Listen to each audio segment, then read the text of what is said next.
Yikes, I just realized I didn't have my microphone set up. All right, unexpected live stream in the evening. Just wait for some people to pop in here.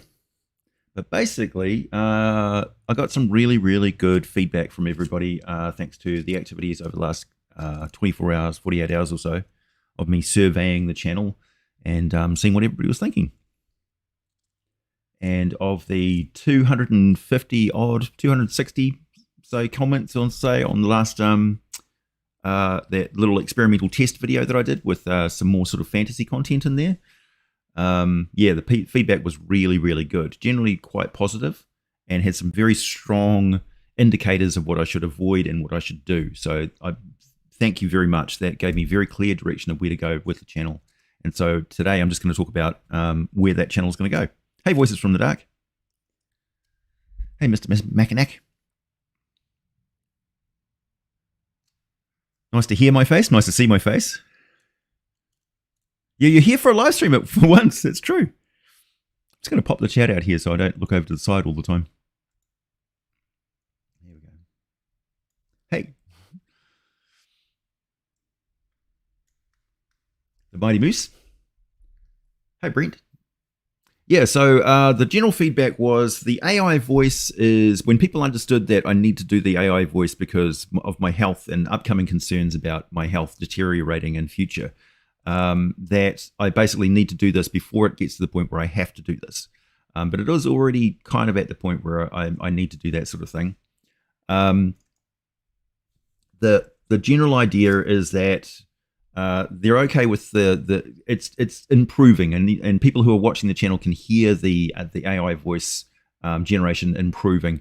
They're also seeing the improvement in the way that I'm using ChatGPT for the content and stuff, and they give me very clear directions on how to go ahead with narration, format, sort of topics they want to cover or have covered on specific species and things like that. One of the things that I'm having trouble getting across to people is that I keep saying that I'm moving away from D&D or role-playing content, and they think that that means I'm just stopping all coverage of fantasy races and things like that. That's not the case at all, and I really want to emphasize that I am a content producer of fantastical ecologies, monsters, and things like that, but I just don't want to restrict myself solely to RPG content. I also want to do sci-fi novels, movies, you know, all that sort of popular media, video games, all that sort of stuff. Like if you've got some Dark Souls monster that you really want more sort of ecological information than the game will give you, or you want to see a different take on something, that's definitely the sort of content that I will be making in those AJ's Guide to Monsters. And with the sci-fi series, it'll be creatures from comic books and TV shows and all that sort of stuff as for AJ's Guide to Extraterrestrials. But that will also be mostly brand new content from me, and there'll also be mostly a lot of brand new content with the AJ's Guide to Monsters as well. So sure, I'll cover flame skulls and Tarrasques and that sort of thing, probably more along the lines of introducing where the Tarrasque came from and the mythological origins of creatures that have been sort of bastardized by tabletop RPGs and by popular mythology, like punk or like pop mythology has changed the way we think of Medusa and Minotaurs and things like that from classic Greek myth. And a lot of kids these days just don't understand where these things came from. And for the older generation, I don't think it really ever occurred to us that the popularization of tabletop RPGs and things and that sort of media would almost destroy the historic origin of these myths and things. And it's important to realize that a lot of cultural information is carried with those myths. That people need to sort of take forward with them in future. That's why those myths exist, because they contain kernels of truth and things, kind of like nursery rhymes and things, you know. Oops, I've lost my chat. Where's my chat gone? Here it is.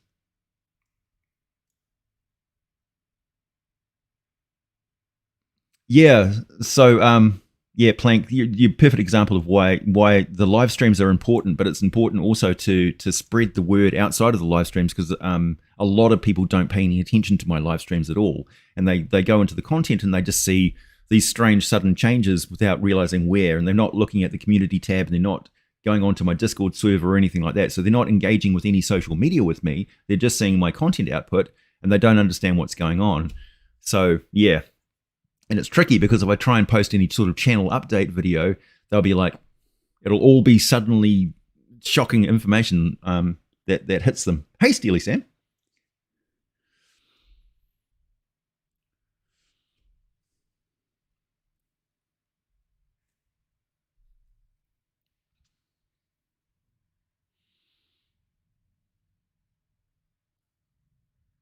AI psychosis is now a real thing.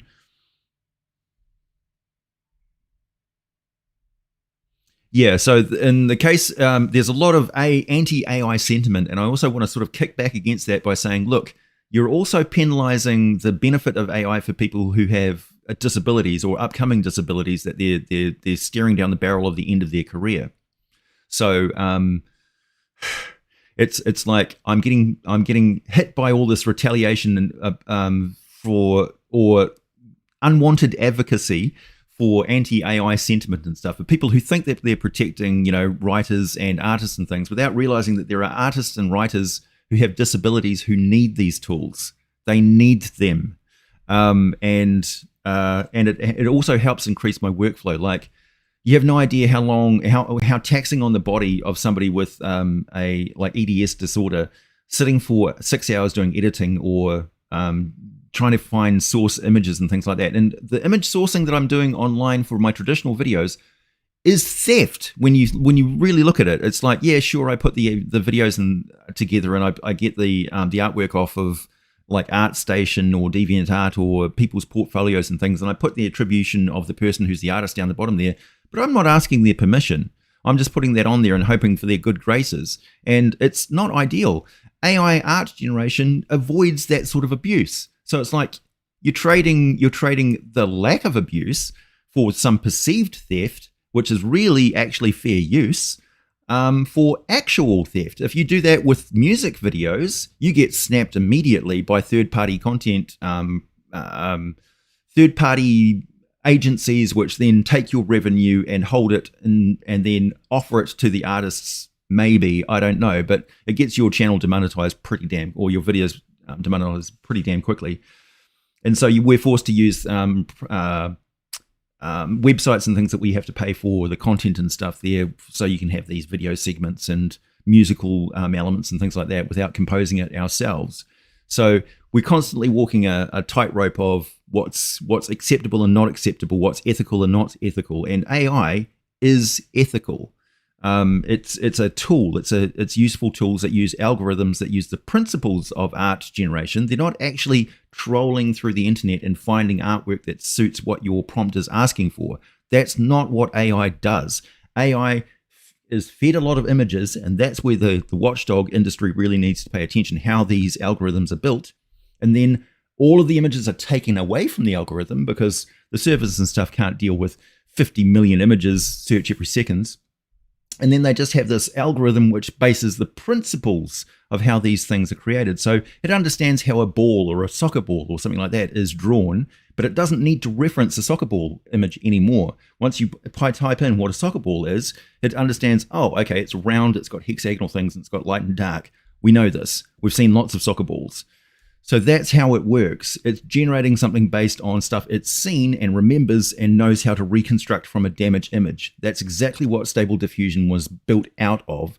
Image correction, image repair, enhancement. And if you have any sort of sci-fi show where they say, enhance the image, zoom in and enhance, give me more pixels. It's like, where are those pixels coming from?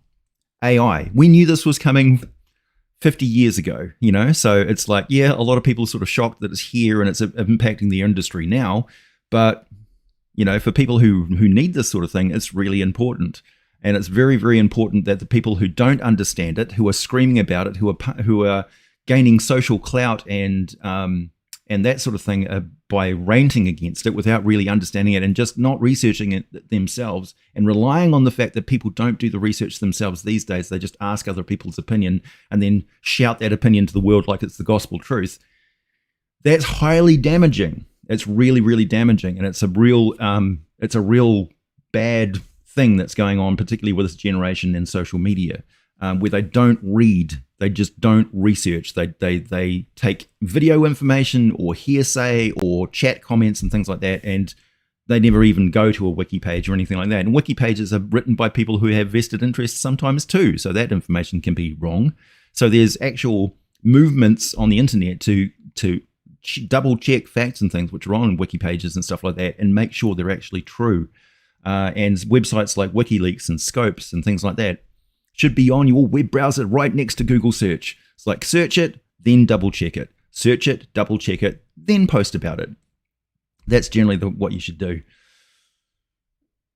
So yeah, sorry for the little bit of rant there, but I just really want to point out that I'm not doing AI because it's a cop out or something like that while I'm writing these sci-fi RPGs and things like that.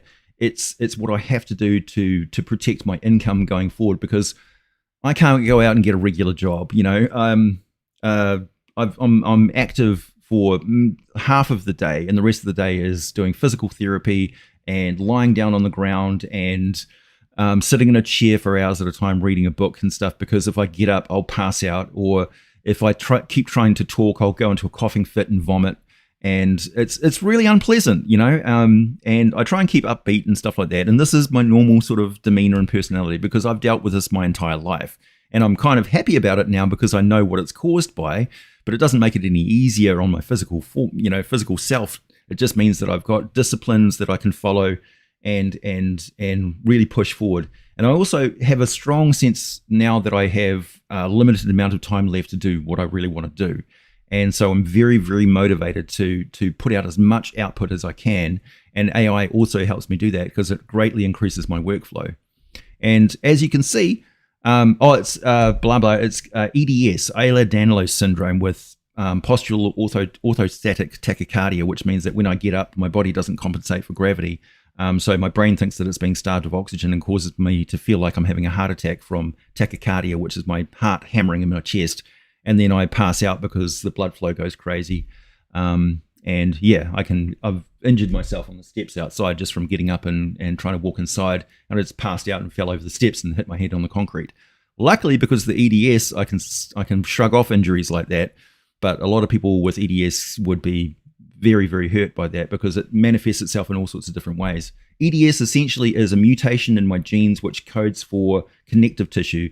Connective tissue in your body is one of the 4 main tissue groups, and it affects every single organ in your body. In my case, it's very weird, and it's weird in everybody's cases because it's a very subtle sort of thing that's only really starting to get very heavily investigated now. So yeah. But it also means that my cardiovascular system is severely compromised. And what have you got? Oh, she's caught a butterfly. Sorry, my cat's come in with a monarch butterfly that she's caught. You know I don't like you catching monarchs. Why can't you catch white butterflies that eat my cabbages? Sorry. Anyway. Yeah, I do need anti-gravity technology. Funny, actually, I was watching a video about that last night. Hey, Plank the Return.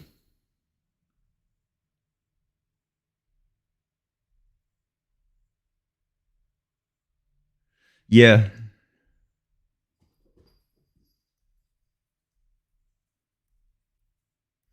Very interesting. I focus more on nerve and degenerative disorders. Well, it does affect my nervous system for absolute sure, which is probably the reason why I talk so fast. And yeah, my cognitive speed is pretty damn fast.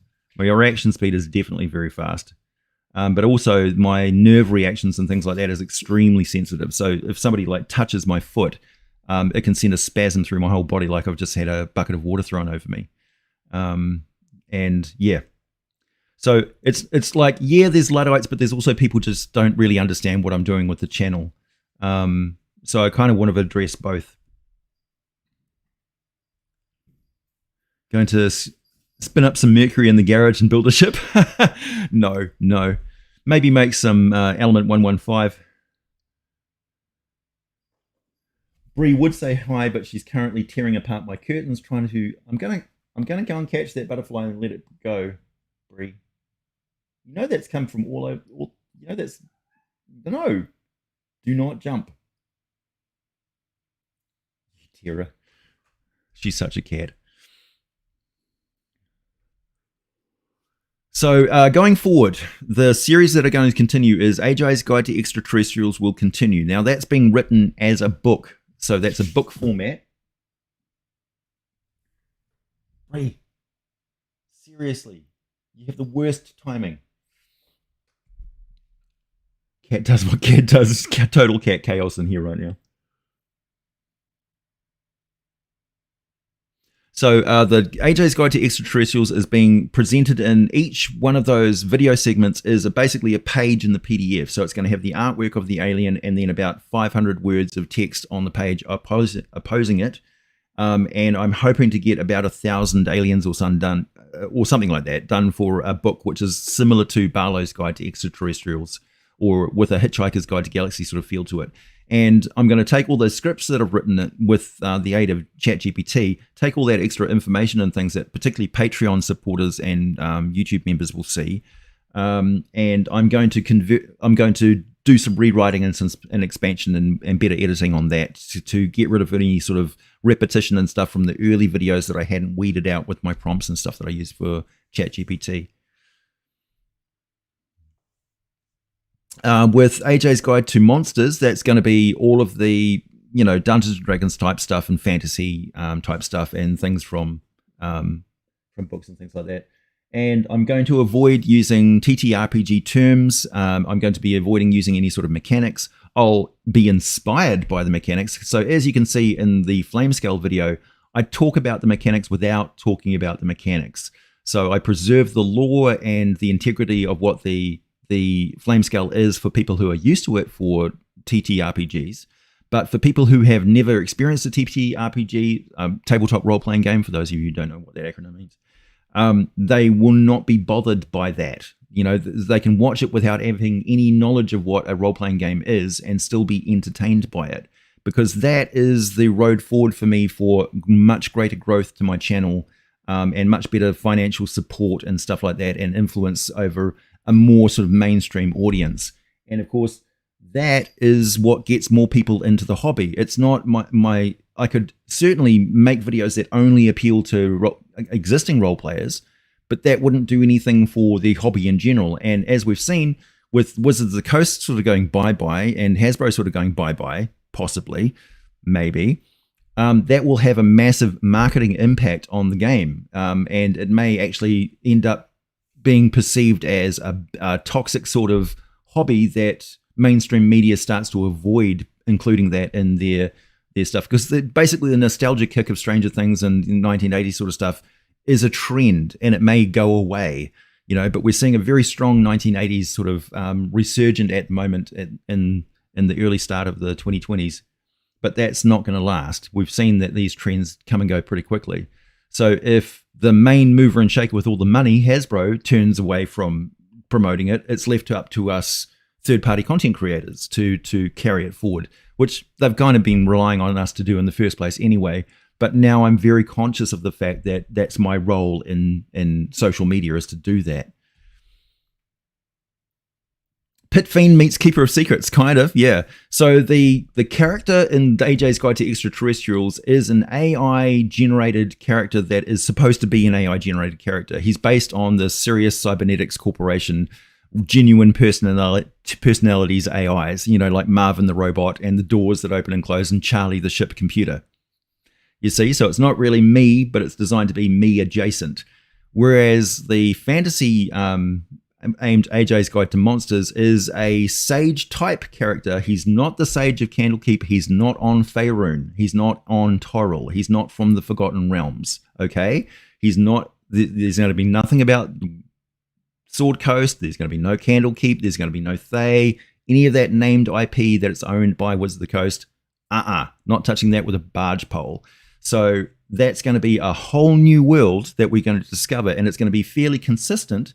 And we're going to be uncovering that world, gleaning examples of it, because you're reading his journals and figuring out what's going on. And I think that's much more tantalizing than basically rehashing stuff where you can look up a book, an existing source, and say, you got that wrong. You know, yeah, maybe. So basically, I'm not going to be reporting on any other people's creativity. I'm going to be introducing my own creativity into my work, which is much more interesting and exciting for me because I'm not restricted in any way, and I don't have to spend all that time on research and going through and fact checking and providing a bibliography and exact page numbers and double checking everything, particularly for old second edition gamers who just absolutely must know where I got that content from. It's like, I must know where I got this information about the astral dreadnoughts being able to create beholders, because I don't see anything there in the literature. It's just like, well, yeah, you haven't read anything modern for about 20 years, so why the hell am I obligated to explain it to you? So now I'm just like, you know what? The books are always there. I don't have to report on them. They're there for you to go and investigate yourself. And I've got 340 odd videos that have done that for you. Now it's time for me to introduce my own work, my own homebrew, my own worlds, my own creativity with the skills that I've picked up over the last 9 years of writing scripts, writing 5,000 words a day, you know? So I am ready to unleash a massive amount of creativity on you. Does that include stuff under this SRD and Creative Commons? That's a very good comment and a very good question. Yeah, I don't want to touch it, basically. There is a lot of channels that I would, I don't consider it a competition because the TTRPG space, particularly with video content and stuff, is not saturated at all. There's millions and millions of people who play RPGs, and there's no channels, as far as I know, that have got multi-million subscribers. So nobody's really dominated the TTRPG market. You could say that Mr. X is pretty damn close to it, having almost, he's about, 200, 300,000 subscribers away from 1 million, which is pretty amazing. And he'll get there for sure. But I'm not going down that same road. I'm going a different way. What would a D&D devil do with a Warhammer demon? Ooh, that's an interesting question. Yeah, so that's the sort of interesting questions that we can explore. You know, what happens if a TTRPG character from one multiverse gets transported into another? What happens if a Space Marine gets transported to Greyhawk? You know, that'd be interesting. But again, I'm walking all over somebody else's IP, and they could just turn around and claim it. You know, as Wizards of the Coast has illustrated, it's possible, and Games Workshop is certainly pretty nasty in that regard too.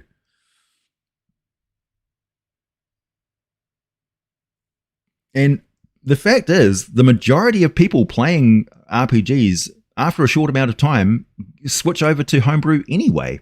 So I think that market for homebrew, aside from DM advice, because I don't want to give DM advice and game mechanics and problem players and all that sort of stuff, it's been done to death. And I'm really not the person to do that sort of thing anyway, because the way that I play the game is not the way that you play the game, and I don't want to dictate or influence the way that you play the game. All I want to do is provide you with resources that you can use. And if you're a person who's sandboxing and making up your own content and figuring out world building, that's my forte. That's what I do. So that's what I want to present. Presenting the Forgotten Realms as a scholarly exercise where I was researching it and understanding it because I was really motivated to do so, and because everybody was following along with me, was a really good motivation. But again, it's just the workflow of that was just really hard, and it just got harder and harder and harder. And yeah, it was really taking a bad impact on me. The Discworld, have I heard of the Discworld books? I live and breathe the Discworld books, my friend. I love them. If you were going to import inspiration from other role-playing games, I think Vampire the Masquerade is full of great stuff. Yeah, Thomas, listen to me.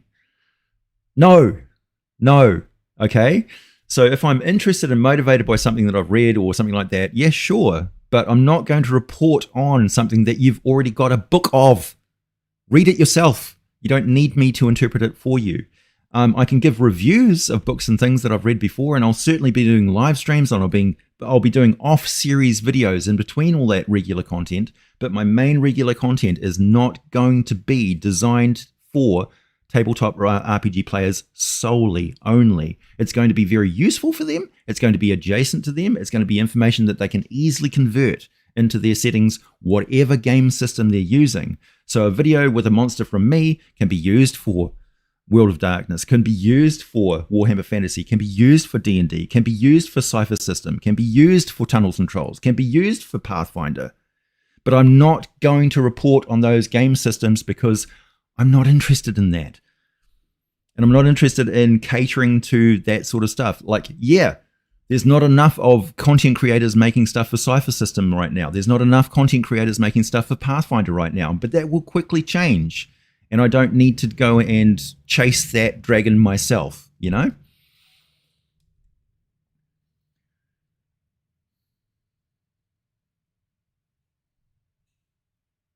See, Eric.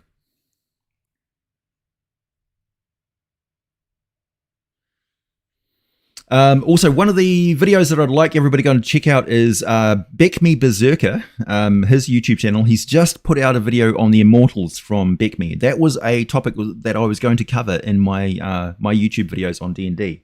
So go and check that video out for sure, because that's something that is very integral to the Sage character and his journey, is the fact that he's turned into an Immortal. And so Beckme Berserker has just put out a big chunk of information about exactly what Immortals are in D&D Basic. And if anybody who is playing D&D of any kind needs to understand what that lore is, because that is the complete upper level, very high level of play that Dungeons & Dragons was designed to do.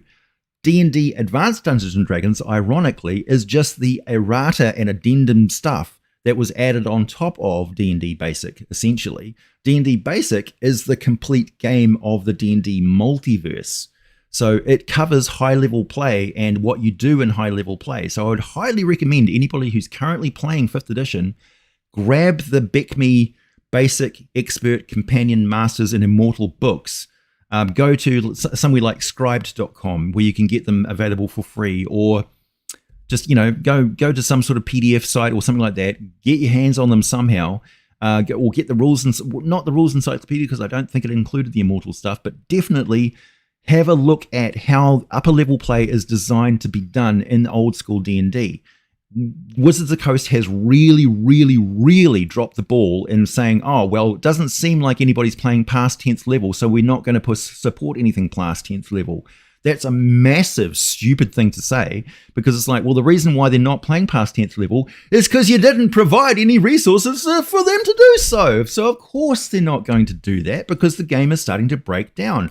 They don't know what they're supposed to spend their character's gold on, because you've never explained hirelings, how much it costs to keep a horse fed, how much it costs to transport goods. You know, the fact that you have to bargain and negotiate. There's no set prices for items and stuff like that when you're in a medieval city or whatever. You know, there's taxes, and, you know, the Lord may say, well, welcome back from the adventure. By the way, that dungeon was on my ancestral land, and half of the things that you've just taken from there is owned by me. Otherwise, I've got 20,000 armored knights who have something to say to you, not the town guards. No. The elites over here, you know, Sir Lawrence, who's got a keep that he went adventuring for and he afforded to build, you know, and that has established this whole area here, which is pushing our civilization out into the wilderness, which is causing all these conflicts that we have to resolve and things like that. Yes, you can resolve it peacefully and negotiate, but you need to have those conflicts in the first place, and you need to have the economics and stuff in the background, and you need to have this working, living system in role-playing games where high-level characters become the NPCs that become the stuff. So if you want a long-standing campaign, you need those NPCs which retire and become, or characters that retire and become NPCs that then become the patron of the next characters, or the fathers and mothers of the sons and daughters who carry on their adventuring legacy. This is what Hasbro has taken away, what Wizards of the Coast has taken away from the game. And it's critical, you know?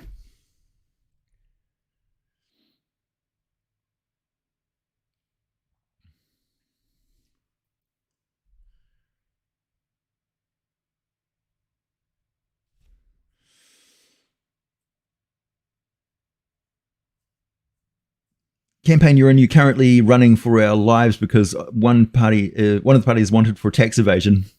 Yeah.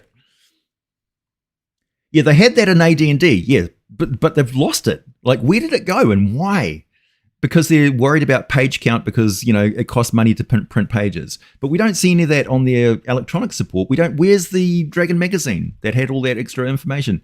Like, where's the huge archive of Dragon magazine information? All those articles could be on D&D Beyond for anybody with a subscription to just access all these old articles from Dragon magazine, and they wouldn't have to worry about that sort of stuff. And we could have a staff of writers at Wizards of the Coast who are converting that stuff to new editions. But no. So it's like, this is one of the things that's really just perplexed me. We have 50 years of literary history that they're completely ignoring. Not because it's problematic, but because they don't own it. Because, they don't have any sense of, questionable legal, Hasbro's like, do we have complete control over this? And they're like, well, maybe no. Then, just drop it, And it's like really shitty.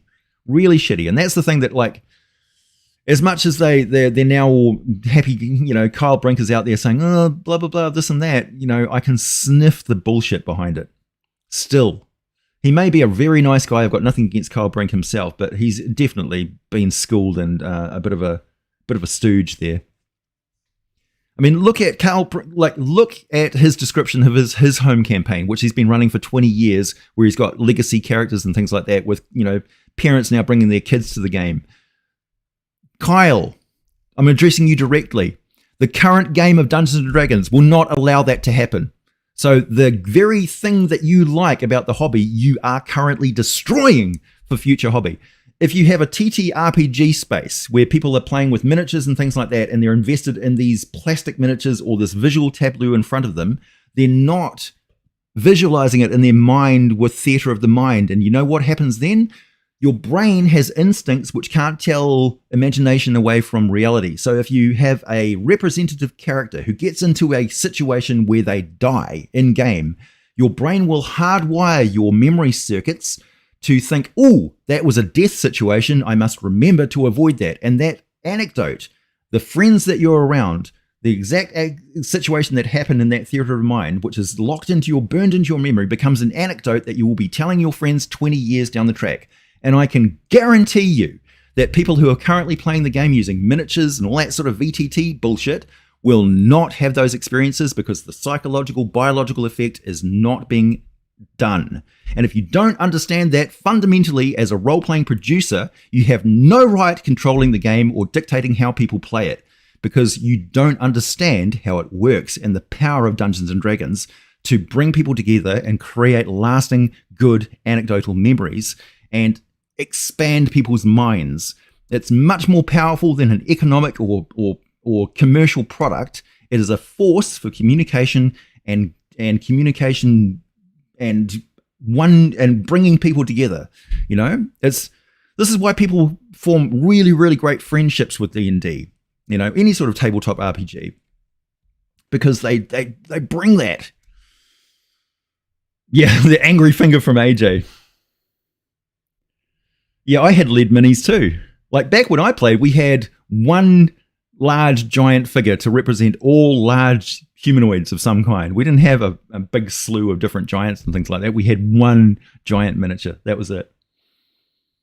So it's like the old school gamers are not criticizing the way that people play the game now because we're bitching and moaning and saying, you kids don't know. We're saying the company that is producing this product for you is selling you something which is never going to give you the experience that we are trying to pass down, because it's benefited our lives hugely. It's given us relationships, friendships, anecdotes, and memories that tie our entire life together. That's why it's such an important lifestyle brand for people who have played D&D their entire lives. That's why we take it so seriously, because these memories are burned into our brains. Thanks, Moonthirst. Also, sorry, Moonthirst, for missing your full comment the other day. I pinned that comment there. I just wanted to point out that was my bad. I definitely won't do that again. More and more Pro Tools are incorporating AI in their own software, aka Cascadeur 3D animating software. Let's face it, AI tools are the future anyway, so go and use them with no shame. Thank you. Thank you. Cosmonaut, thank you. Does this mean no more Palladium Rifts videos? No one else really makes those. No, in fact, I'm actually putting together the Zytickix invasion video right now, today. In fact, I just paused doing that. I was just image searching, and I've got the Riften number 59, I think it is, which I'm currently reading right now. I'm going to be reading the Zytekix Invasion sourcebook, and going back to the original Rifts books and stuff, which I have in on my shelf behind me here. So yeah, no, doesn't mean that I'm not going to cover that. So this is what I mean, Don't get the impression that but I'm going to be describing them system agnostic, so that people who haven't played Rifts, or who face that wall of very crunchy Rifts mechanics and stuff like that, don't have to get burdened with that just to get the really good information. And they can easily convert it over to Cypher system or something like that, because the Zytekix are a really good alien species.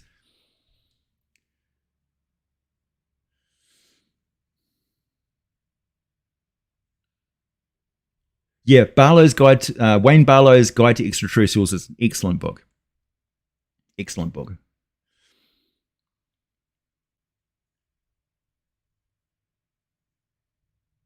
To be honest, AJ, covering the articles and gathering all the Dragon and Monster Manual lore across the different editions is what got me to subscribe. Much appreciated, thank you. Yeah, I did it. I really enjoyed learning that, and I thank everybody, because it allowed me to concentrate on something that I love and really... I never really had the opportunity to sit down and just read all of those books and things, like the Grand History of the Realms and monster mythology and all that sort of stuff. How do I feel about garlic bread? I quite like it. Are you giving me some sort of a Luigi reference here? I'll accept it. I have Portuguese, Porteous ancestry in my blood, which is why I love oranges and Greek food.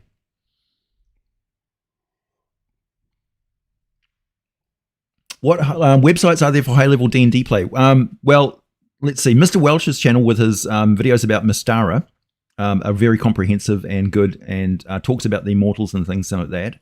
High-level play is probably really well covered by some of the more well-known D&D how-to sort of channels, like How to Be a Good GM, Shadowversity, really good information about medieval life and stuff like that, particularly castle design and medieval reality sort of stuff. Bob the World Builder has got some really entertaining videos about what the statistics actually translate to in play, like this play statistics, how they represent real life stuff.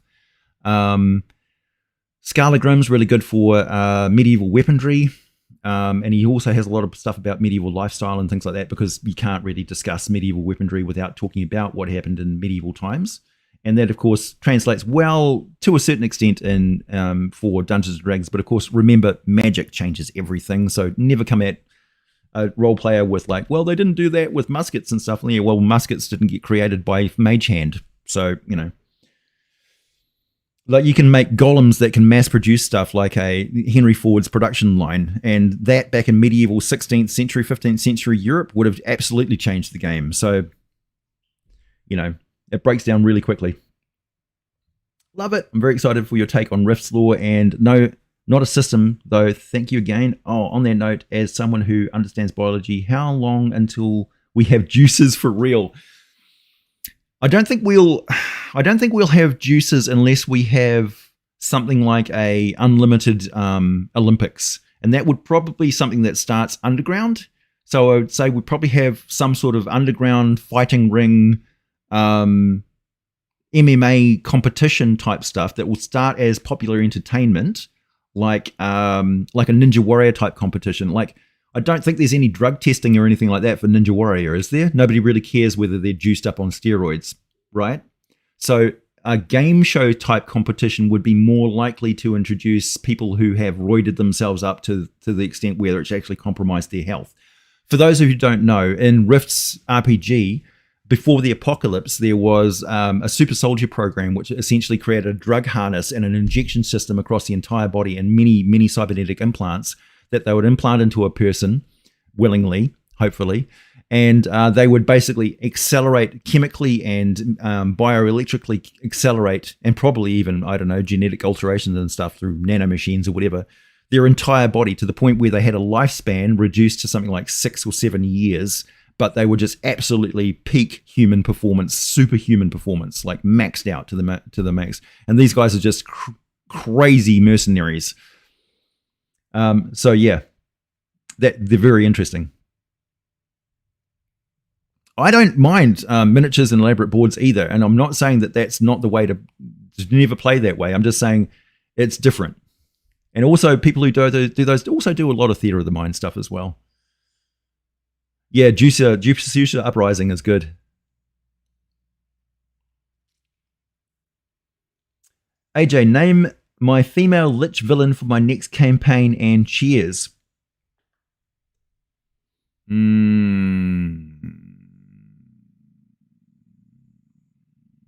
The Scarlet Heart.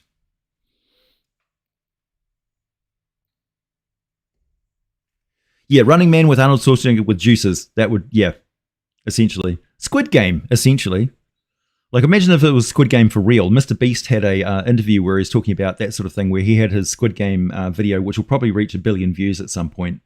And he was saying, you know, what if this was real? What if you know, people in there, you know, there are terminal patients, and they all decided to volunteer for that sort of thing. Could you really legally stop them from doing that if they did it out in international waters or something on an old cargo ship? Could you really stop it? And what would the effect it have? What effect would it have on culture and stuff? Like how accepting of us are we to go back to the medieval time where people would gather for executions and things like that? Because we know human beings are drawn to watching violence and stuff. So you got to ask yourself these questions. And population density is pretty high.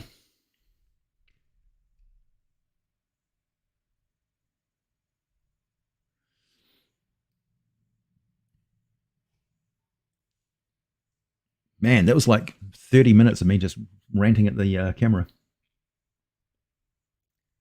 Could also be different components for gunpowder. Yeah, exploding magical crystals. Could be some sort of condensate negative energy, a negative positive energy powder that reacts like antimatter, you know, mutual annihilation. Possibilities are endless. Oh yeah, Athos, thank you for reminding me. Yeah, I'm still absolutely going ahead with Monsters. I've still got my contract with Trollhalla Press.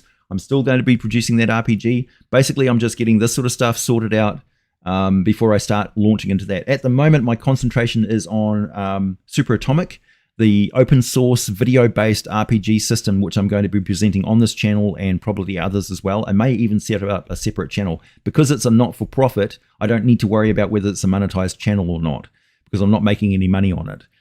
So I basically want to set that up as a resource which anybody can access, and something that we can update, much like Wizards of the Coast plans on producing a 5.5 version of D&D, which they can then take to a digital platform and update that, and then slowly just let 5th edition die off in the corner. That's a residuum musket. Yeah, that's a good idea. That's their plan, essentially, is to go digital.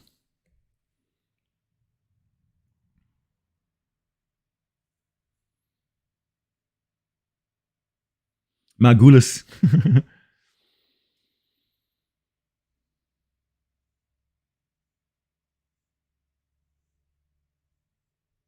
Biochemical explosives. Yeah, nitroglycerin. Oh man, the Adam Savage builds, and he had the nitroglycerin episode. That is scary. That stuff. Also, really unreliable. He's just like, I'm never going to work with nitro again because it was just so unreliable. How they use that in a commercial sense, like wagons carrying this stuff, and then they just explode, and the massive explosions this stuff makes, it's really, really powerful, like shockingly powerful.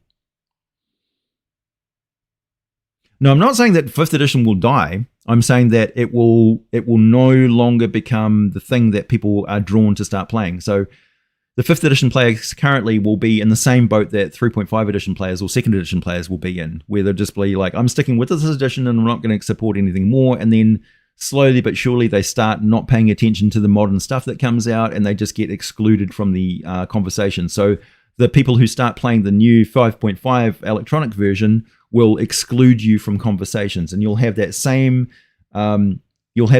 cold shoulder wall and accusations thrown at you that you're right-wing or racist or homophobic and stuff like that because you play 5th edition.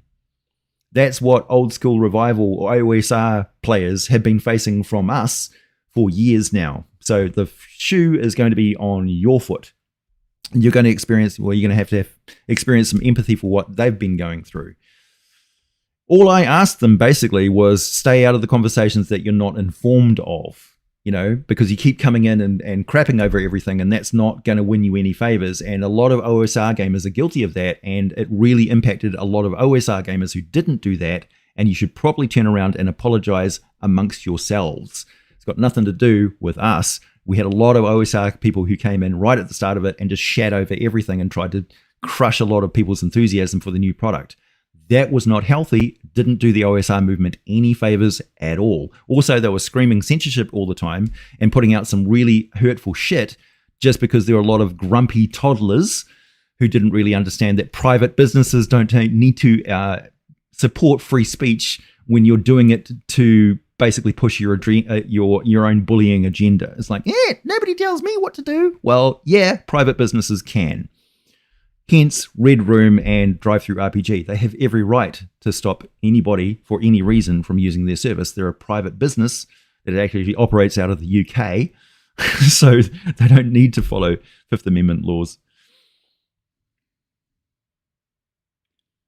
So how do you leave the Alchemist Guild? Through the roof, yeah.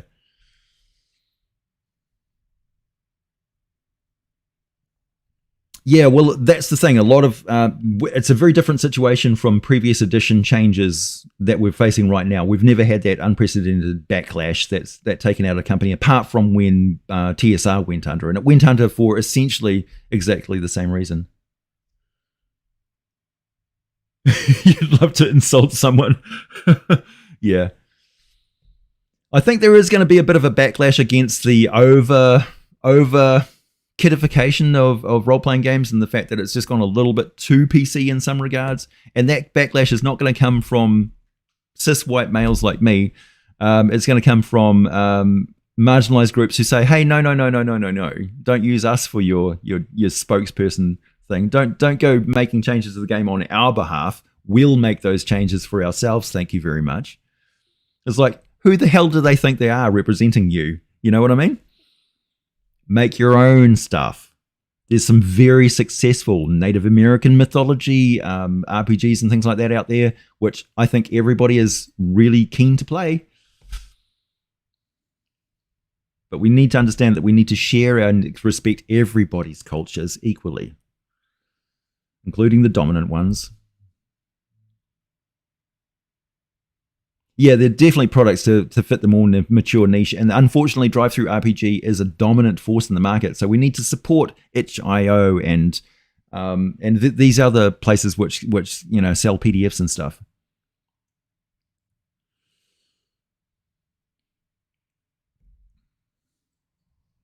I've always been a fan of Tharizdun myself. Yeah. Caius was wiggly. Yeah, this is the other thing we need to pay more attention to, particularly with the Hadozi example. And that was a really, really good example, which I think is going to burn a page in history, which Hasbro doesn't want burned in history, because particularly me, I saw exactly what they were up to, particularly when you compare it to the later controversies and their behaviors behind it. It was very, very telling that the Tharizdun thing, like Kyle Brink will turn around and say, oh, I don't know who produced that you won and so do we thing. Really? You don't know? You can't find out? You weren't told before the interviews? You weren't schooled on how to answer that question? I call absolute grade A smelly bullshit on that, Kyle. Also, the fact that you don't know who exactly made the editorial changes to the Hadozi lore before the book went to print. Aren't you the production executive? Aren't you the creative team support? Shouldn't you have known that sort of thing, Kyle? Really? I don't think so, buddy. I don't think so. With respect, I don't think so. So what they did with the Hadozi thing was called outrage marketing. So they got something deliberately aimed to be offensive, but just offensive enough that it wasn't offensive to everybody. It was just offensive to enough vocal people on social media for them to scream about it and spread tweets about it everywhere, which essentially marketed the product for free. And then they made a change, not to the physical book, because that would have cost them money, doing reprints and sending out corrected editions of the book, much like they did when they misprinted all those 5th edition books at the start, remember? Selling you all those deliberately shitty products. But what did they update immediately? The electronic version of the book. Oh yeah, that's fine. Yeah, that's all we need. We don't you think there's something wrong with having a book which doesn't correlate with what the electronic product is? What about the Onslaught game, which you sent out from WizKids, which had a fucked rulebook that doesn't even work? But you can go online and get the corrected addendum and errated version of the rulebook and play the game just fine. Yeah, if you don't have an internet connection, why would you ever buy that physical product? What if I was going on a cruise ship or something like that, where I was going to be out at sea for a while? I open up my Onslaught book, my box, take out the miniatures and stuff, and the game doesn't work. Has anybody got an internet connection? Sorry, we're on an oil rig in international waters. We don't have Wi-Fi for the next 2 months. That's my problem. So yeah, that's what we need to avoid.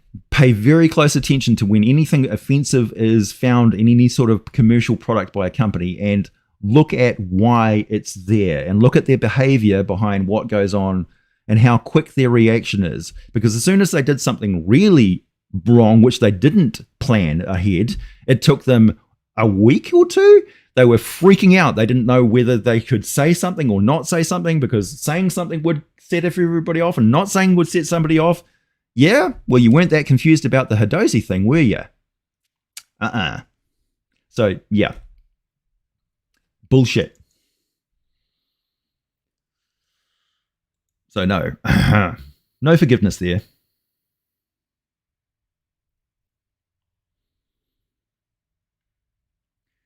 Hadozi is a stalking horse for what Wizards of the Coast wanted to do anyway. Hadozi 5e book, vaguely European, so they are saying Europeans are monkeys? I don't know. I don't think that was the intent at all, Stuart. I'm just saying they don't care about what people think of those. They don't really care about the drow situation. They don't really care about the orc situation. They just reacted to it. They did nothing to...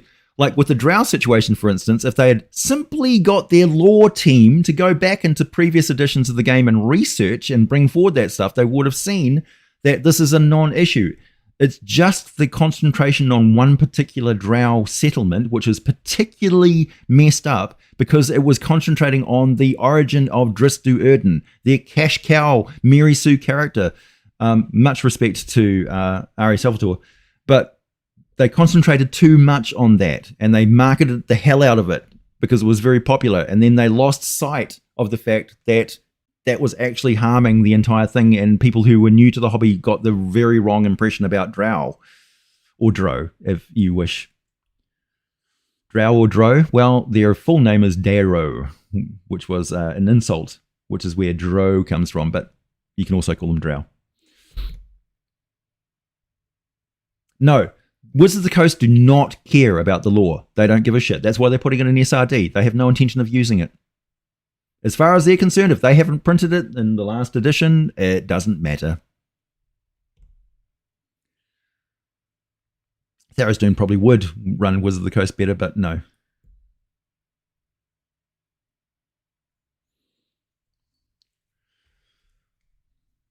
It is a crying shame. Which is why I'm like, well, we kind of need to kill Hasbro and Wizards of the Coast in order to save 30 years of literary history. Yeah, and it is really cool.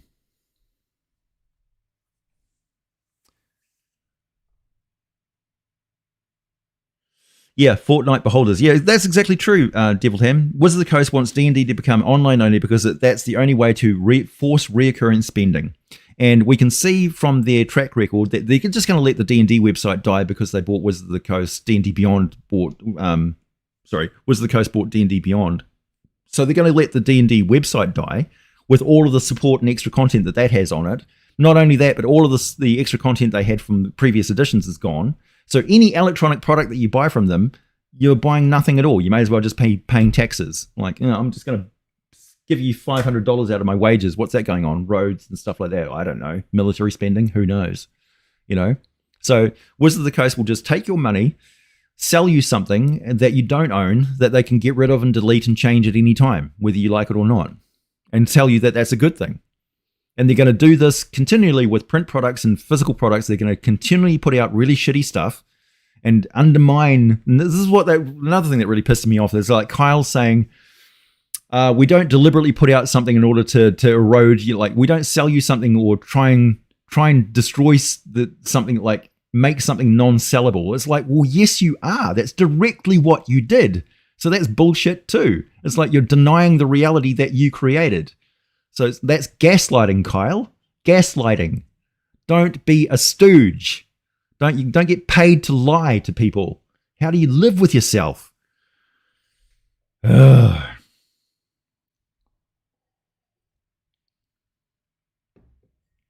There's a lot of really good RPGs out there right now. Really good ones. Mutiny is such an ugly word. Yarr. Yarr. Yeah. But remember, I come from a country, New Zealand, which has absolutely no support from Wizards of the Coast whatsoever. They've got no organized play events or no sort of like representation. We have to basically do that ourselves. We have to set up our own RPG network and all that sort of stuff. We've never had any support. As far as Hasbro is concerned, if it's not in America, they really don't care.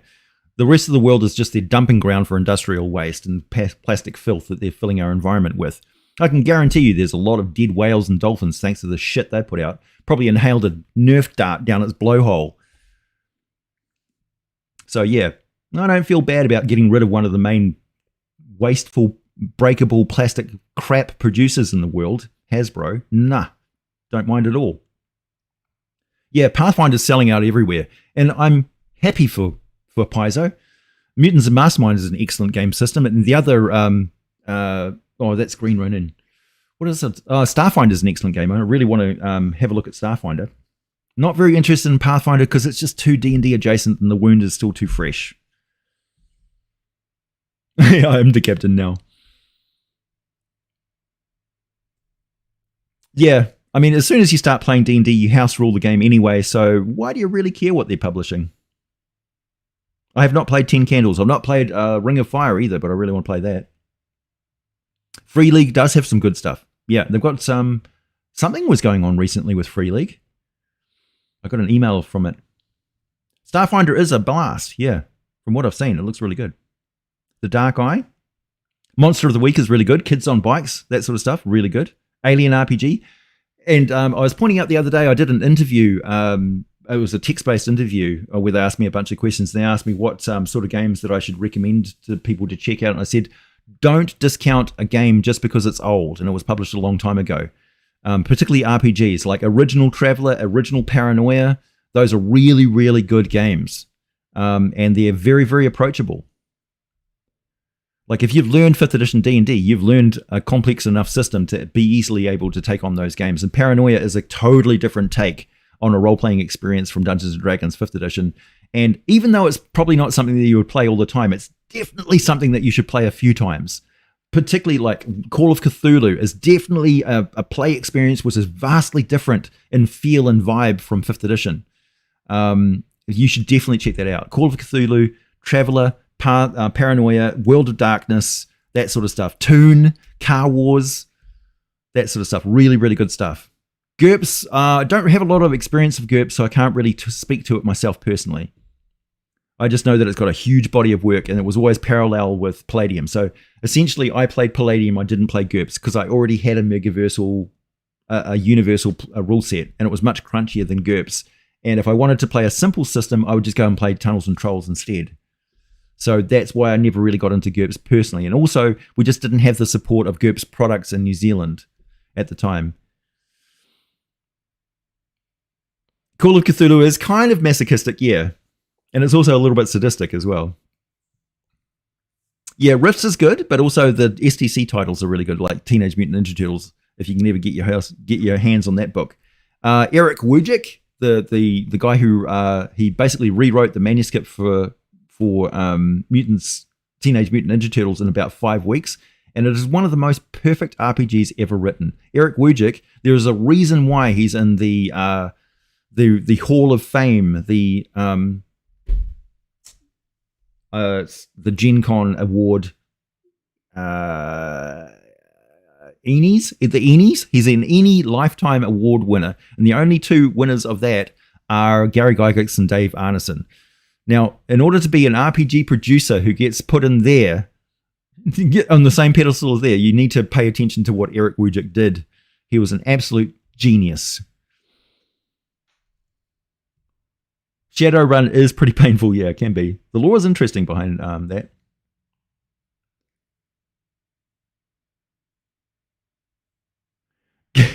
Call of Cthulhu is non-kinky BDSM.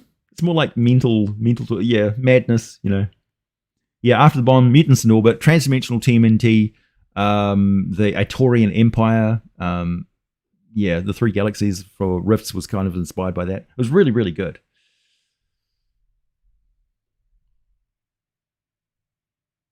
You found rules for Eric of Melnibone. Yeah, and also check out some of the old titles like Lamentations of the Flame Princess and that sort of stuff, like the more sort of risque horror, adult-themed horror games, like weird eldritch horror stuff. Those are really, really good, particularly if you're looking at, you know, you've got a group of adults and you want to play some sort of adult play. That's definitely the one that I would recommend. It's got a very streamlined, smooth system. And it really is story focused and stuff. So it's really designed for sitting around the table, particularly quite experienced role players or just people who know each other really well and know what their boundaries are. Like you know, it's not the sort of game where you have a session 0 beforehand sort of thing. You should really know what the session 0 questionnaire and stuff is amongst your friends. I would definitely recommend that sort of thing. Also, Machinations of the Space Princess by James Desborough is also really good as well. And James Desborough has got a massive body of really good RPGs and stuff that he's written, which are quite often very nuanced, genre-specific vibe, storytelling stuff. And a lot of stuff to do with mental health and things like that. Really, really good stuff. Also, James Raggi, go and check out his YouTube channel and check out some of his rants and things like that, because he's just a brilliant guy. And he's really, really... he's really brutally honest about his situation as a publisher and dealing with censorship and stuff like that in the industry, where he's dealing with private publishers and stuff, and the impositions that they put on and the sort of censorship that they do, particularly with drive-through RPG and what they call hostile marketing, which is what I call outrage marketing. So if their general policy is, if they're putting something in review because they find something questionable, and then you shout about that on social media like they're restricting you in order to get social clout, they will then take that product and throw it out and ban it and say, no, you don't do that. You don't use this that way. So, but the shoe isn't on the other foot for them. That's just their dictate that they put out to you. But it's a very good step for the industry being honest about how social media is used that way.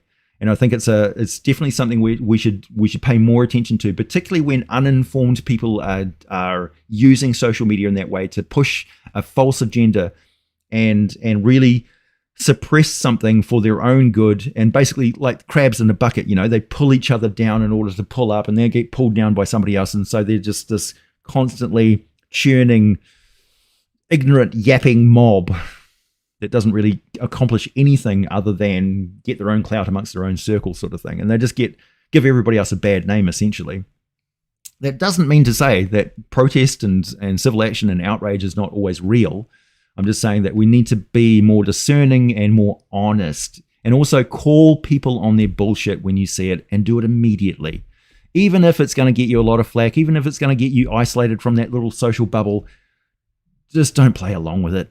Honestly, how many yellow-haired, fluffy-haired, old, fat buffoons do we need, you know, restricting our freedoms for their own narcissistic gaslighting agendas before we just stop and get these narcissists and megalomaniacs out of positions of power and, you know, into property court and bankruptcy where they belong? We got to stop this. And we're raising a generation of kids which think that this is normal, and we need to stop it immediately. You don't like being churned, you prefer to be the churner? Yeah. But churner with an ethical and moral background and real honesty.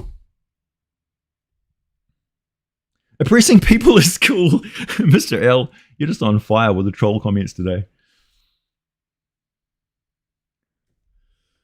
Yeah. Honestly, the fat, narcissistic buffoon with the fluffy yellow hair could be referring to Boris Johnson or Donald Trump. They're exactly the same. Just depends on what country you're from. You would assume I was talking about either one. I mean, our Prime Minister just resigned because the going got tough, and really she's a neoliberal who was just increasing property prices. She didn't actually do anything to change anything. She just looked good on camera. She didn't actually do anything good for the country. She didn't do anything for climate change. Nothing. We did have a bit of inequality amongst the socioeconomic divide in New Zealand addressed a little bit. So about like 15% more kids in schools with lunches and things. But that was at the cost of small businesses and things going under with the lockdown and the pandemic stuff. Just some light trolling. just some trolling for flavor. Just a sprinkle. All right, folks. That's it from me. I need to go. I can't really spend much more time than an hour or so sitting in this chair. Little earthquakey recently, right? Yeah, a little bit floody, a little bit wet, and now we've got towns underneath 8 feet of silt. Honestly, it's quite shocking. You see like a bar or something like that, and somebody's walking through there, and they're pushing the light bulbs out of their way because they're walking on the new level of ground because the silt has completely buried the business. The entire town is gone. Honestly, you should have a look at some of the footage of what happened in New Zealand and realize it's coming for you next. Pay very close attention. Okay, folks, that's it from me. Big rant. Thank you very much once again for all of the feedback and everything. I asked for feedback. You gave it to me. You gave me both barrels in some cases. I really, really appreciate your honesty. I really, really appreciate the time that you took to watch that video to the end and to give me your feedback. It really, really helped a lot. So thank you very, very much. And it gave me a very good, clear understanding of where I need to go in the future to keep everybody happy and on board or tolerant of my changes going ahead, and to basically pass on and let you know why I'm making these changes and the unfortunate circumstances behind it. But I'm okay. My mental health is okay. My creativity is okay. It's really fired up. I'm ready to go. And thank you. Thank you. Thank you. Thank you. Catch you later, everybody.